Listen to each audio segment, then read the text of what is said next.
Hello നമസ്കാരം, ഏവർക്കും പുതിയ വീഡിയോയിലേക്ക് ഇന്ന് വന്നിരിക്കുന്നത് അയാം കാതലൻ എന്ന ചിത്രത്തിൻ്റെ ഏറ്റവും പ്രധാനപ്പെട്ട ഒഫീഷ്യൽ റിലീസ് അപ്ഡേഷനുമായിട്ടാണ്.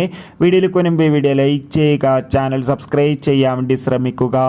ഗിരീഷ് ഏടിയുടെ സംവിധാനത്തിൽ നെസ്ലിൻ നായകനായി വരാനിരിക്കുന്ന ചിത്രമാണ് അയാം കാതലൻ.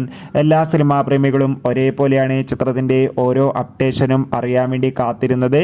ചിത്രത്തിൻ്റെ ഒഫീഷ്യൽ ഫസ്റ്റ് ലുക്ക് പോസ്റ്ററിനൊക്കെ നല്ല മികച്ച അഭിപ്രായം തന്നെ സ്വന്തമാക്കാൻ വേണ്ടി സാധിച്ചിട്ടുണ്ടായിരുന്നു.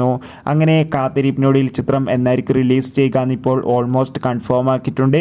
ചിത്രം വരുന്ന ഓഗസ്റ്റ് മാസമായിരിക്കും തിയേറ്ററുകളിൽ എത്തുക. എന്തായാലും കാത്തിരിക്കാം ചിത്രത്തിൻ്റെ റിലീസിനായി. എത്ര പേരാണ് അയാം കാതലൻ എന്ന ചിത്രത്തിൻ്റെ റിലീസിനായി കാത്തിരിക്കുന്നത്? തീർച്ചയായും കമൻറ്റ് ബോക്സിൽ രേഖപ്പെടുത്തുക. ഈ വരുന്ന ജൂലൈ ഓഗസ്റ്റ് മാസം ധാരാളം ചിത്രങ്ങൾ OTT റിലീസ് ചെയ്യാൻ പോവുകയാണ്. നമ്മുടെ ചാനൽ ഭാഗം പരിശോധിച്ചാൽ നിങ്ങൾക്ക് കാണാം. അതോടുകൂടി അയാം കാതലൻ എന്ന ചിത്രത്തിൻ്റെ ഒഫീഷ്യൽ ടീസർ ട്രെയിലർ ഉടൻ തന്നെ പുറത്തുവരും. കാത്തിരിക്കാം. ബൈ.